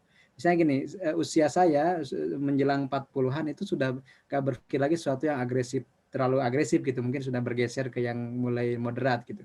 Jadi pilihan investasi buat anak muda yang 20-an dengan anak yang pernah muda 60-an itu berbeda, Mas Tito. Kalau yang baru muda itu 20 tahun mungkin bisa di saham. Dan ada rumus yang menarik. Ada rumus, siapa saya lupa itu, tapi saya dengarnya dari Pak Budi Hikmat. Rumusnya itu 100 min usia. Jadi kalau ke usia 20 tahun, berarti teman-teman boleh nginvest di yang agresifnya itu 80%, 100 min 20, berarti 80% boleh di agresif. Tapi kalau saya misalnya sudah 40-an, 100 min 40, saya cuma 60% dianjurkannya. Kalau misalnya ayah saya yang sudah hampir 70, cuma 30% kalau mau saham, jangan maksain lebih. Kenapa? Karena psikologinya sudah berbeda gitu. Maka usia itu berpengaruh. Kemudian misalnya ketahanan kita misalnya mengambil risiko. Misalnya kalau diberi uang 10 juta, siap rugi berapa? Ada yang misalnya 10%, 20%, atau saya siap habis semuanya. Itu akan berbeda. Dan nanti di bawah ada scoring. Scoringnya itu misalnya, oh saya ini cocoknya ke defensif. Oh saya ini ternyata moderat. Itu ada langsung di bawah hasilnya. Kalau teman-teman bingung, teman-teman boleh cari di buku saya. Jadi promosi ya? Enggak lah. Karena di buku saya itu di bab satunya ada profil risiko. Jadi tinggal diisi saja, nanti di bawahnya ada scoringnya kan, sudah bisa menentukan sendiri masuknya kemana, apakah defensif, moderat, atau agresif, begitu. Itu ya mungkin ya. Oke, sip, udah kejawab. Terima kasih Mang Amsi, catatan yang juga menarik. Nanti mohon juga mungkin Mang Amsi bisa tuliskan di kolom chat itu tadi websitenya apa kan yang tadi kuesioner apa tadi Mang Amsi tadi sempat sebut, saya tidak oh iya, itu ya. lupa Mas, tapi di Google aja sih, banyak kok. Oh, banyak ya? Atau gini, sebenarnya kalau teman-teman mau jadi investor reksadana atau saham, biasanya sama sekuritas dan sama manajer investasinya selalu dikasih, karena itu wajib ngisi. Kan ada KYC ya, Know Your Customer kan. Nah, Know Your Customer itu salah satunya harus memberikan kuesioner profil risiko. Oke, baik, Mang Amsi sambil lanjut ke pertanyaan yang lain, ini ada pertanyaan yang saya rasa juga menarik. Ada pertanyaan dari Kak Reo Audi. Pertama, mungkin nanti Mang Amsi bisa kasih cerita sedikit ya, alasan kenapa memilih saham, akhirnya fokus di saham, terus kasih tips bagaimana memilih saham yang baik. Nah, pertanyaan kedua itu Mang lebih kepada pertanyaan yang memang sifatnya nih ya bisa dibilang banyak juga dipertanyakan di masyarakat kita gitu ya. Investasi halal, Mang. Apakah yang selalu dikatakan investasi halal itu harus ada embel-embel syariah, Mang? Apa artinya investasi konvensional itu haram? Mohon pencerahannya, Mang, ini, Mang. Oke. Kak Reo Audi ini saya kenal kayaknya ini di Facebook. Berteman dengan saya. Awardi juga kayaknya. Oke, salam kenal Mas Reo. Kita kayaknya udah kenal. Kemudian kalau ditanya tadi ya soal apa namanya Pak Mas tentang apa tadi? Ya, yang pertama itu mungkin Mas Audi ini nanya pengalaman Mang Amsi kenapa akhirnya memilih siap. Aktif di saham. Mungkin ada alasan tertentu. Yang kedua, apakah mereka yang investasi halal itu harus selalu identik dengan embel-embel syariah gitu, Mang? Yang pertama saya jawab kenapa saya akhirnya fokus di saham. Paling utamanya karena takdir itu satu. Yang kedua karena saya secara profil risiko saya ternyata di investasi itu pengambil risiko. Artinya ya terbukti lah. Saya pernah memperlihatkan di akun Instagram saya bahwa saham saya itu lebih dari 95%. Jadi dari 100% portofolio gitu, 100% portofolio, 95% lebih itu di saham, Kang Dito. Dan sisanya yang 5% itu di reksadana. Dan reksadana adalah reksadana saham juga. Jadi boleh dikatakan mungkin saya 98% di saham. Sisanya baru reksadana pasar uang, reksadana pendapatan tetap gitu. Jadi kenapa saya seperti itu? Kalau ditanya kenapa saya seperti itu? Karena saya sudah pernah merasakan pahit manisnya saham. Gitu. Saya pernah hampir bangkrut di tahun 2008. Modal tinggal dikit gitu. Dan akhirnya saya nggak bisa apa-apa gitu kecuali fokus di saham itu supaya bagaimana saya bisa menjalani ini sebagai sesuatu yang menarik buat saya dan bisa menghasilkan sesuatu buat banyak orang juga gitu kan. Nah setelah itu ya akhirnya saya enjoy di saham dan sampai pada fase ketika misalnya naik turun saham itu udah nggak terasa. Jadi gini teman-teman, ciri pemula sama yang udah lama itu kalau saham naik euforia gitu kan kalau pemula itu. Kalau saham turun panik gitu.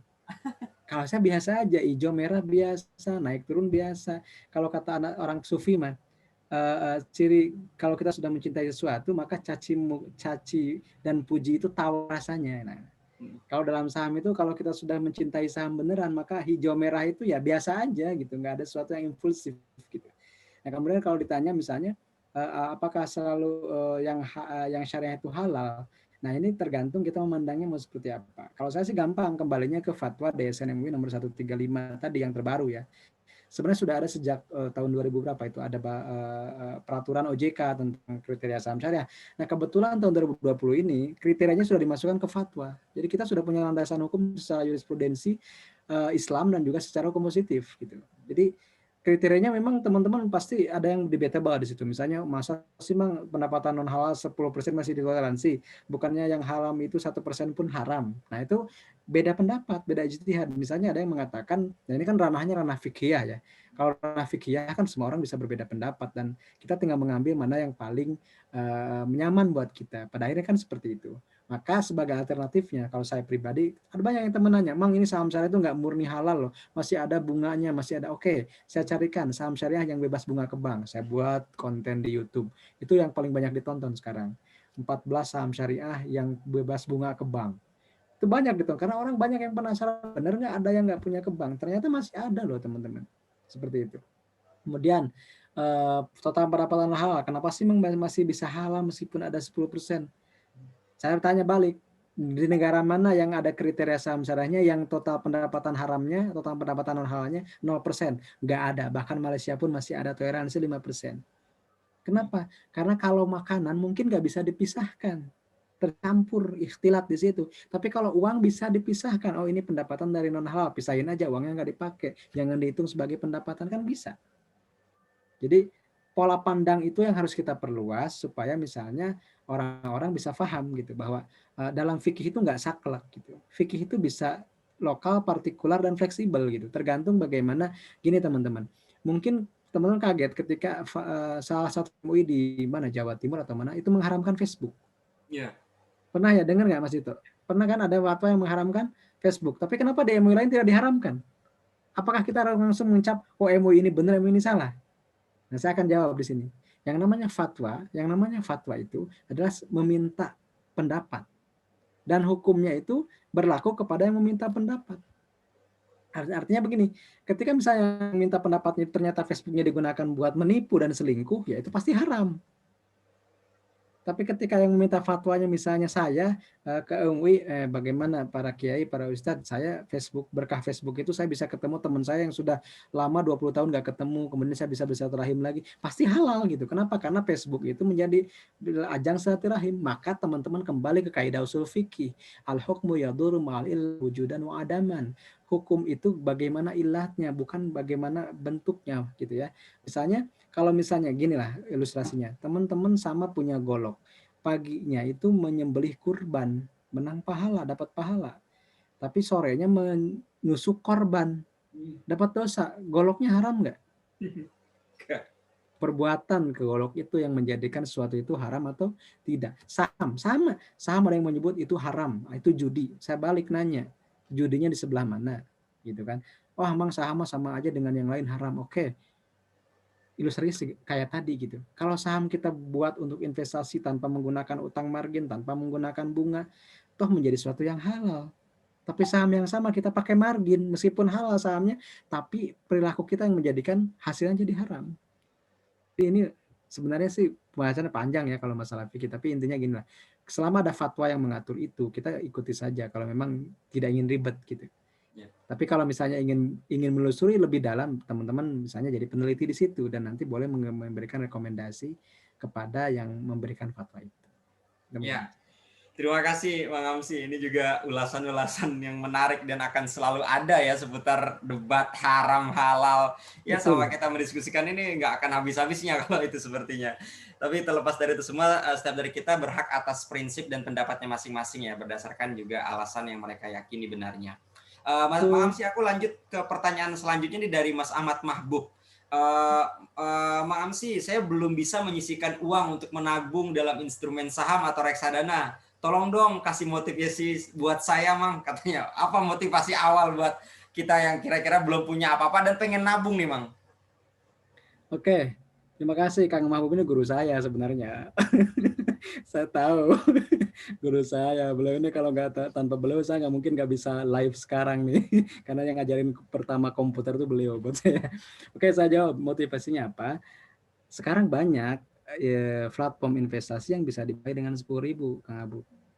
Contohnya kan misalnya di berbagai marketplace sekarang sudah ada terintegrasi kan, beli reksadana mulai dengan uang 10.000, 50.000. Bagi saya sih start small itu sangat apa ya, sangat apa, kalau misalnya dulu kan ada apa namanya, sedikit-sedikit lama-lama jadi bukit gitu ya. Nah kalau di investasi itu sedikit-sedikit lama-lama jadi profit gitu. Yang penting itu mulai dulu aja gitu. Mulai dulu aja, kayak apa ya? Mulai dulu aja, itu iklan mana ya? Ada kan? Atau misalnya apa, petuah agim gitu. Mulai dari yang kecil, mulai dari sendiri, dan mulai dari sekarang. Jadi intinya sih saya itu nggak akan ada portofolio yang katakanlah besar kalau saya tidak pernah memulainya dengan uang 10.000 gitu. Jadi sama dengan sedekah lah. Kita akan terbiasa bersedekah besar kalau sudah dimulai dengan bersedekah sedikit dulu gitu. Saya pernah merasakan Mas, Kang Dito, ketika masa-masa kebangkrutan di saham, sedekah 2.000 itu sesuatu yang berat buat saya gitu. Sedekah 2.000 rupiah itu berat buat saya, karena 2.000 itu bisa beli bakso apa, bisa nambah bakso gitu. Tapi waktu itu berat sekali gitu. Tapi kalau kita biasakan 2.000, jadi gini, semakin kebal bersedekah, semakin tebal berkah kan gitu. Ya. Jadi yang kita harus kejar tuh kebalnya itu gitu. Sama dengan investasi, semakin kebal kita berinvestasi gitu kan, semakin tebal juga hasil investasinya gitu. Jadi kalau bagi saya sih dimulai dari yang kecil ya. Saya juga punya reksadana itu dari yang kecil, 100.000, kemudian misalnya 50.000, dan itu saya yakin bisa. Yang gini Kang Abu, saya sih yang namanya investasi itu bukan menyisihkan, tapi dari awal sudah dipotong. Maka saya itu tabungan investasi itu udah auto debit. Pokoknya mah yang sifat investasi saya auto debit, saya asuransi auto debit. Saya punya akun asuransi aja udah berapa anak dan bukan berapa istri ya, berapa anak dan berapa akun gitu maksud saya. Awas hati-hati salah sebut berapa istri, Mang. Malam Jumat lagi nih. Jadi istilahnya apa namanya, akunnya banyak gitu, dan itu sudah biasa auto debit gitu. Jadi yang namanya saham apa namanya investasi itu setelah zakat yang harus didebet itu adalah investasi. Maka saya nggak ada istilah investasi itu sisa dari belanja hidup, enggak gitu. Tapi dari awal sudah saya sisihkan. Dari awal sudah saya sisihkan bahwa di awal bulan itu yang saya lakukan adalah auto debit semua asuransi dan investasi. Itu mungkin Mas Dito. Oke, menarik ya. Ini... Kalau nggak habis kalau belum auto debit sama bank, auto debit sama istri deh. Bener. Jadi harus ada yang gitu. ya, Mang ya. Seenggaknya kalau ini juga menjadi apa namanya, pesan juga untuk perencanaan keuangan. Nanti di sesi Sabtu kita akan juga mendiskusikan ini, Mang, perencanaan keuangan dalam keluarga, dalam bersekolah dan lain sebagainya. Tapi aku juga akan lanjut nih, Mang, ke pertanyaan selanjutnya dari Mas Ahmad Munir. Mang Amsi tadi sempat menyinggung soal investasi emas. Ada gambaran dari Kang Amsi nggak terkait investasi emas? Kira-kira bagaimana sarannya atau mungkin langkah-langkahnya gitu? Oke, terima kasih Mas Ahmad Munir. Jadi sebenarnya sih gini, yang namanya investasi itu kata sambungnya itu bukan au gitu, kalau bahasa Arab ya, tapi wa, bukan or tapi and, bukan atau tapi dan gitu.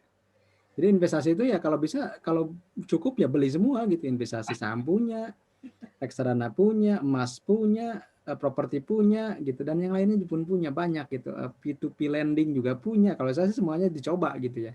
Sampai teman-teman menemukan mana yang lebih cocok dengan profil risiko saya. Jadi pencarian itu sih pada akhirnya teman-teman yang akan merasakan sendiri kenyamanannya di mana. Jadi bagi saya itu instrumen investasi itu bukan sesuatu yang bisa dipaksakan satu sama lain. Maka saya sering mengatakan, teman-teman nggak usah merasa paling benar deh investasi di satu instrumen.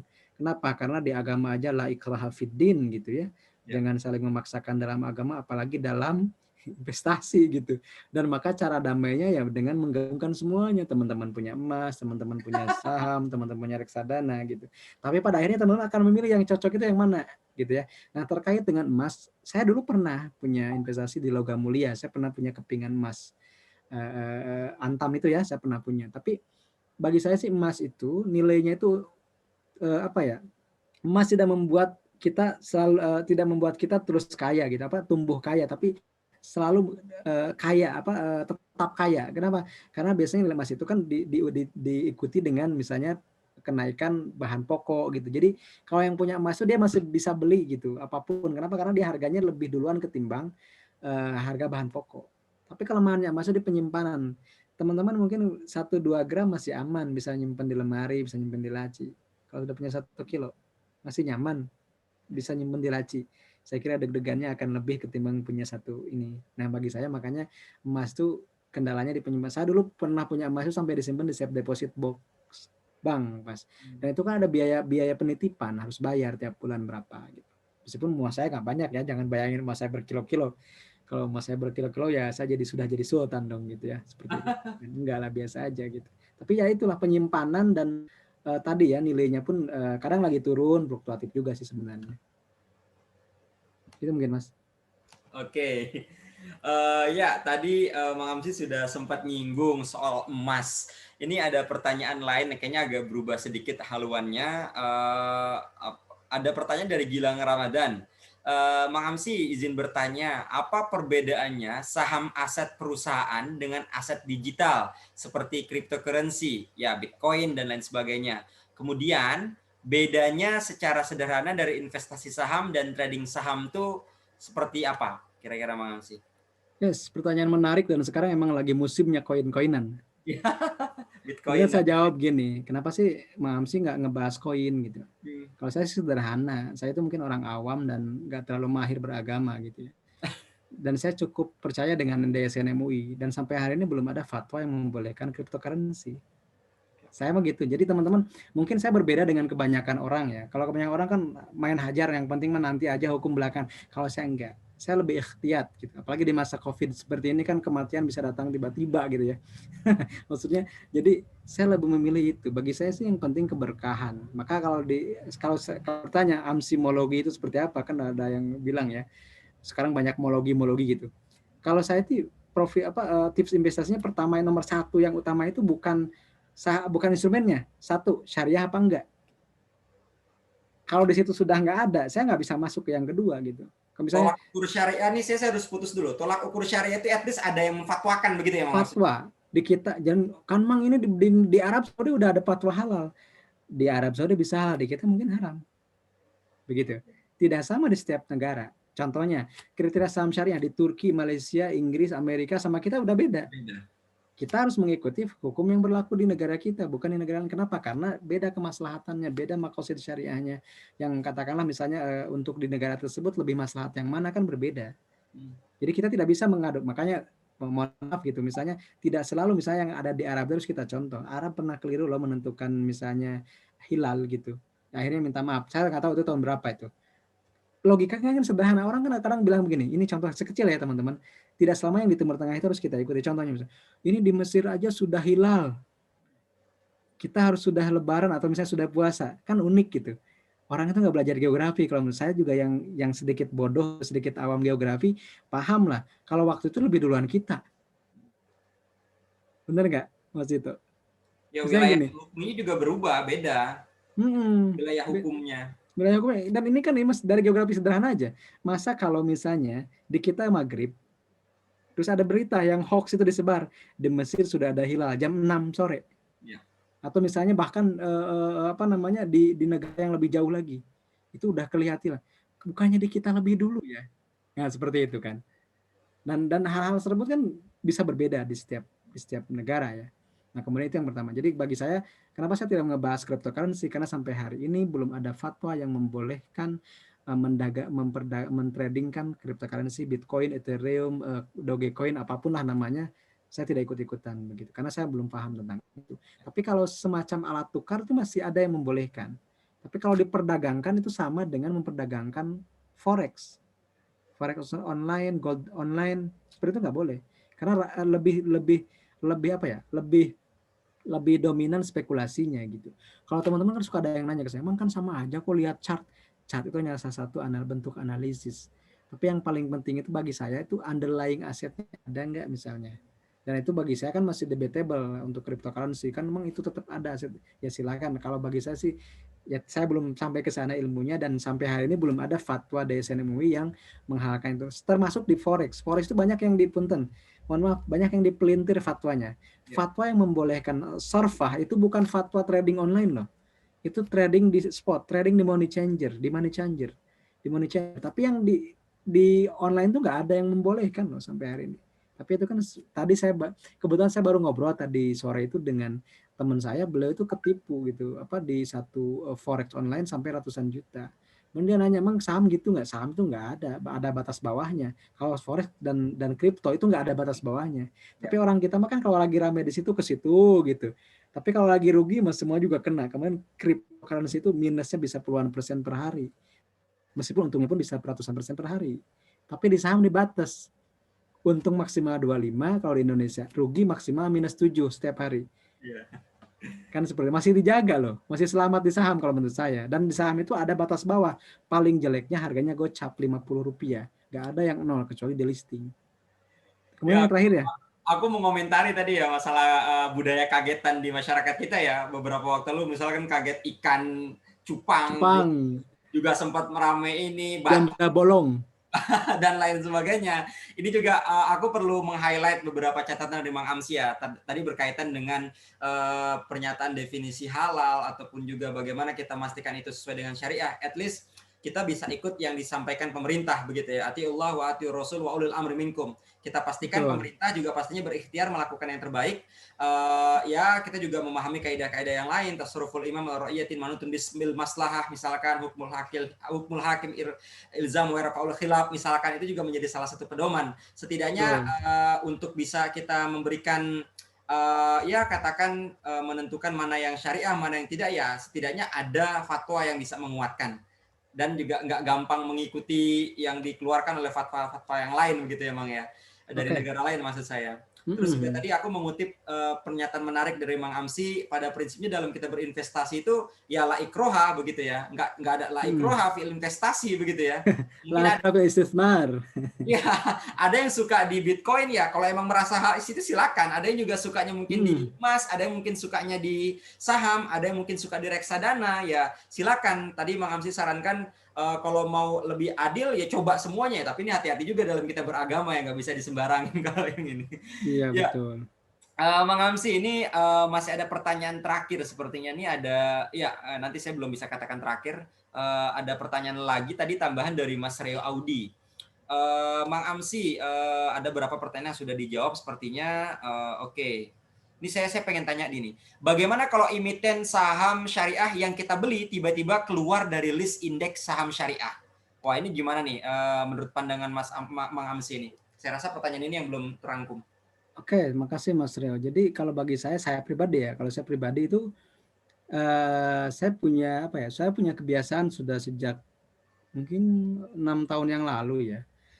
Jadi kalau menjelang pengumuman perubahan daftar efek syariah itu saya standby di OJK, di websitenya OJK. Kenapa? Karena itu diumumkan sekitar semingguan sebelum efektif. Jadi semingguan sebelum efektif kita udah tahu saham yang keluar dari isi itu apa. Gitu. Kenapa? Karena di OJK dulu dikeluarkannya, baru diadopsi oleh bursa menjadi isi. Jadi gini, kalau misalnya nih yang nanti ya, yang akan sekarang terdekat itu bulan Mei itu akan ada rapat pleno OJK dan DSN untuk menentukan daftar isi berikutnya, daftar efek syariah berikutnya. Nah, menjadi daftar indeks syariahnya itu kan 1 Juni. Dan biasanya diumumkannya tanggal 20-an Mei. Jadi ada jeda sekitar 10-an hari untuk kita bisa keluar dari saham yang dikeluarkan dari DES itu. Meskipun sebenarnya dari aturan POJK itu, manajer investasi syariah, kalau yang sifatnya manajer investasi yang punya reksadana, itu masih ditoleransi sampai 10 hari setelah efektif.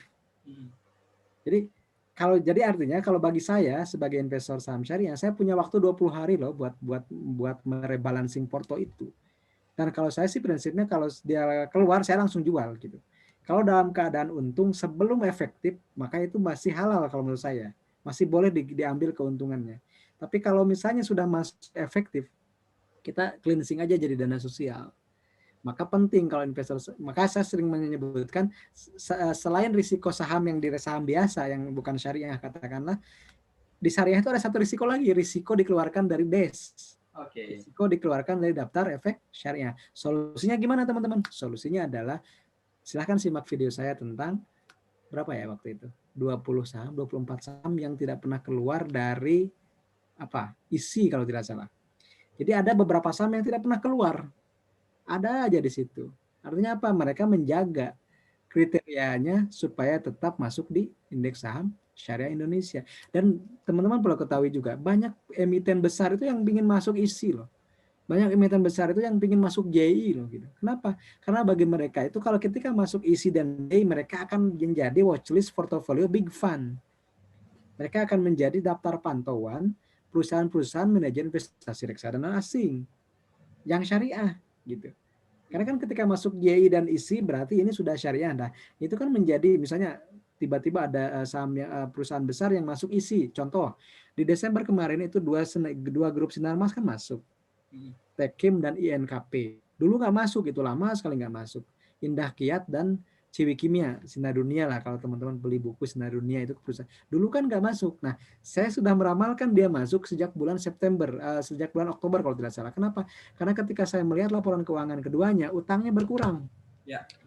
Terus saya bilang, ini kayaknya masuk isi deh. Tapi kayaknya yang akan keluar itu Astra, Garuda, JSMR. Ternyata benar, Astra, Garuda, JSMR itu keluar. Kenapa? Karena saya kan, selain saya sebagai bikin semacam screen saham syariah atau tidak ya, saya sudah cek di chat itu linknya. Saya juga kan suka ngentri laporan keuangan Mas Dito, dan itu sudah saya lakukan sejak 2014, sejak saya masih kuliah di UIN waktu itu.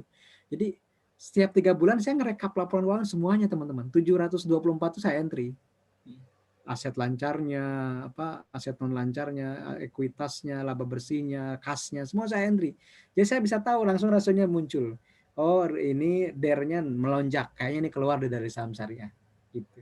Meskipun belum ada rilis dari OJK. Seperti itu, Mas. Oke, terima kasih Mang Amsi. Ini juga sebenarnya catatan dan diskusi kita semakin menarik ya, semakin malam ya. Aku juga harus memastikan kita bisa selesai tepat waktu di 21.30.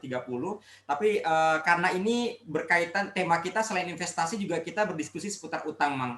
Mungkin ini jadi salah satu pertanyaan terakhir yang mungkin berkenan Mang Amsi bagikan cerita ataupun pengalaman Mang Amsi di salah satu video, karena aku sebelum menjadi moderatornya aku udah survei dulu, Mang. Aku udah coba cek dari semua video Mang Amsi, kira-kira apa nih bahan yang aku harus siapkan dan aku tanyakan nanti buat sesi ini.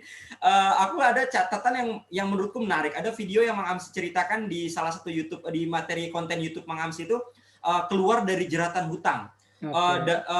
Dulu Mang Amsi pernah menghadapi hutang yang luar biasa, akhirnya juga bisa keluar, bahkan hutangnya tuh nggak sedikit, puluhan juta begitu, bahkan ratusan, Pak. Mendekati miliar begitu ya, Mang. Ini bagi kita adalah hal yang luar biasa bagi seorang santri, seorang muslim, apalagi Mang Amsi juga dan sampai akhirnya Mang Amsi bisa keluar dari jeratan itu, Mang. Mungkin Mang Amsi bisa kasih tips dan cerita singkat. Ini biar teman-teman ya kita mohon maaf nauzubillah gitu ya kita sampai ada dalam lilitan jeratan hutang, tapi setidaknya ini pengalaman yang bisa Mang Amsi ceritakan kepada kita bahwasanya kalau kita dalam kondisi jeratan utang apa yang harus kita lakukan dan apa yang perlu kita follow up lebih lanjut, Mang. Dan mungkin Mang Amsi bisa kasih catatan tips dan mindset yang mungkin Mang Amsi pernah terapkan. Silakan Mang Amsi. Terima kasih Mas Dito. Jadi kalau ditanya, Mang, apa sih tips utama bisa bayar utang? Saya jawabnya sederhana, Mas. Cara efektif Cara efektif bebas dari utang adalah dengan membayarnya. Pasti kan? Nah, tapi cara membayarnya itu bagaimana? Dan saya bisa membuat teman-teman di sini bisa lunas utang dalam 1 detik. Begitu. Kenapa? Karena kalau kita berpikir mindsetnya utang itu berat. Tapi kita ubah, oh ini amanah. Langsung lunas utangnya. Berarti karena amanah ya harus dilunasi. Nah, saya akan ambil sisi lain. Kalau berbicara tentang pengalaman saya melunasi utang, ya pertamanya saya meyakini aja bahwa ini adalah amanah dan saya juga harus membayarnya. Kemudian saya minta ke Allah, ya Allah berikan saya jalan untuk bisa utang saya lunas. Dan the power of boarding. Jadi teman-teman saya buat ya doanya nih. Alhamdulillah utang saya lunas. Jangan dibalik.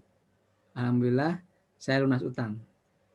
Sama kan sebenarnya esensinya, tapi beda mindsetnya itu. Kalau alhamdulillah utang saya lunas, fokusnya ke lunas. Tapi kalau alhamdulillah saya tidak punya utang, fokusnya utang juga, masih utang kene. Gitu. Jadi artinya itu dalam boarding doa juga ternyata berpengaruh kalau bagi saya. Kemudian kalau saya boleh cerita, saya lunas utang bukan karena uang. Kadang jalannya itu bukan dari uang itu sendiri. Karena ingat teman-teman di surah Al-Nasrah, inna ma'al usri fa'inna ma'al usri yusran. Inna ma'al usri yusran. Coba kaji secara bahasa Arab, Mas Tito ini kayaknya lebih mahir nih bahasa Arabnya. Fa'inna ma'al usri yusran. Sungguhnya bersama kesusahan itu banyak kemudahan. Ketika Allah bicara tentang kesusahan itu menggunakan ma'rifah, alif lam ta'rif. Tertentu spesifik gitu. Kesusahan itu biasanya spesifik. Tapi ketika bicara solusi, yusran, pakai nakirah, tanwin. Solusinya banyak, bukan dari itu saja. Dan saking percayanya manusia dengan solusi dari Allah, diulang ayat berikutnya, inna ma'al usri yusran. Sebenarnya bersama kesusahan itu pasti banyak kemudahan. Di surah At-Talaq ayat 3, ayat 2, wa may yattaqillaha yaj'al lahu makhrajan. Makhrajan itu pakai nakirah juga, pakai tanwin tankir juga. Artinya jalan keluar tuh banyak. Tapi kadang mindset kita dan otak kita yang membatasi jalan keluar hanya dari sini. Padahal Allah akan bukakan jalan itu dari berbagai tempat. Siapa sangka kalau saya dapat solusinya bukan dari utang yang dulu, tapi dari yang lain, dari hal lain. Ketika saya melunasi ke bank, saya punya utang ke bank, saya bukan lunas di temponya, tapi saya sudah melunasi sebelum tempo itu. Dan dari mana jalannya? Bukan dari gaji saya, tapi dari sumber lain yang Allah berikan ke saya. Saya dapat undangan ngisi acara, misalnya saya dapat dari produk yang saya jual. Itu kan kita karena membuka pintu-pintu rezeki Allah, kita tidak membatasinya dengan mindset kita. Jadi terkadang yang membatasi solusi itu adalah pikiran kita sendiri karena kita terkekang atau terkungkung oleh kesusahan yang begitu memenuhi pikiran kita. Maka bagi saya masalahnya bukan kesusahan yang banyak, tapi kesusahan yang begitu besar sehingga kadang melupakan bahwa solusi itu banyak dan begitu tersebar dan la yahtasib, tidak diduga sebelumnya. Karena Allah itu selalu punya cara unik untuk mengejutkan kita. Wah, mungkin itu Mas.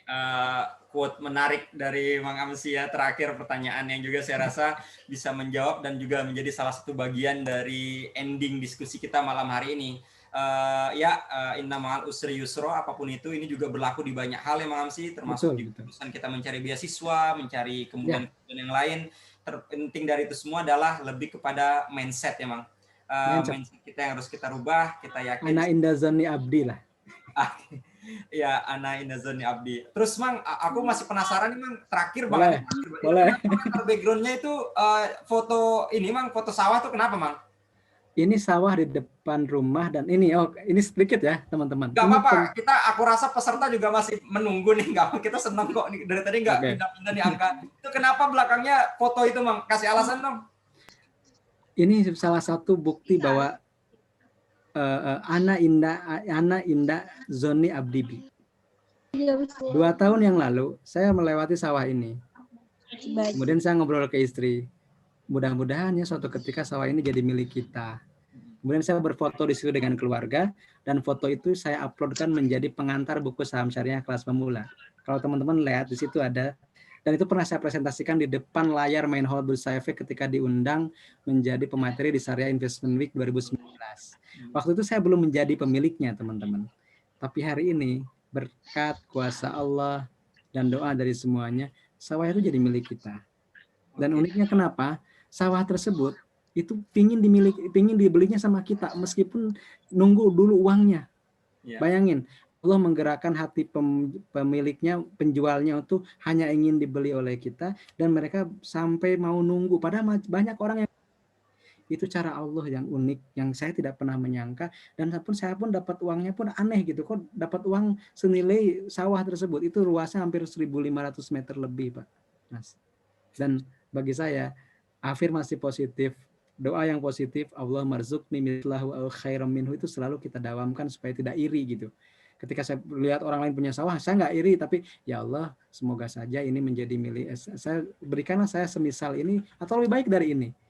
Jadi sawah yang di belakang saya itu adalah yang, ya Allah marzuqni mithlahu au khairam minhu, atau Allah marzuqni mithlaha au khairam minha, atau Allah marzuqni mithlahum au khairam minhum. Dan ketika saya mengamalkan, praktikan doa seperti itu, saya jadi gak punya rasa hasud kepada siapapun, dan secara tidak sadar Allah mewujudkan apa yang pernah kita inginkan tanpa kita udah lupa lagi gitu. Kok ini apa ya? Oh ini kita pernah minta ini, Bu. Tapi mungkin kita sudah lupa gitu. Kenapa? Karena kita udah tidak fokus lagi, karena titipin aja sama Allah. Kalau baik buat kita, Allah pasti ngasih.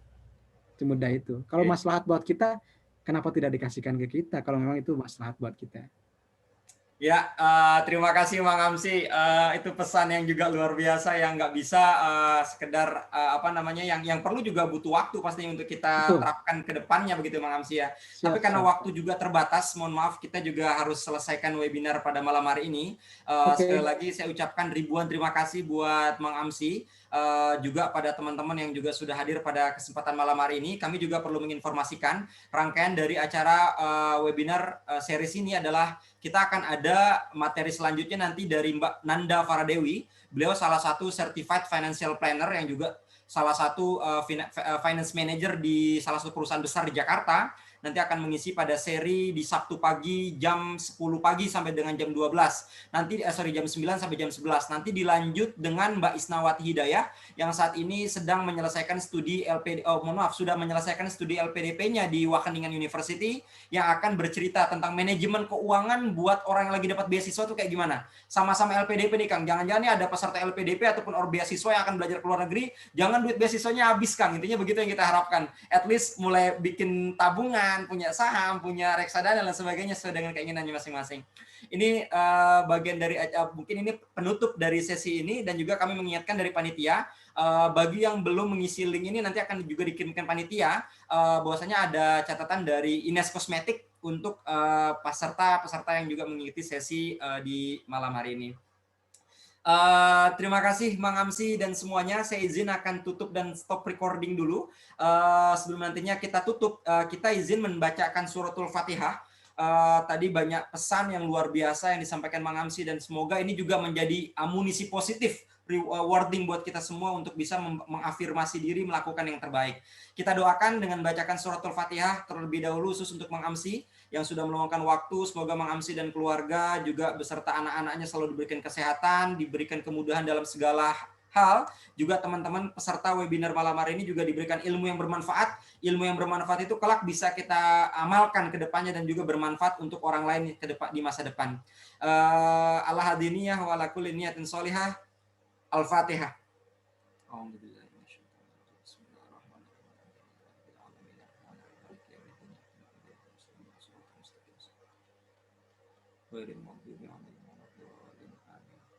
Amin, amin ya Allah ya Rabbal Alamin.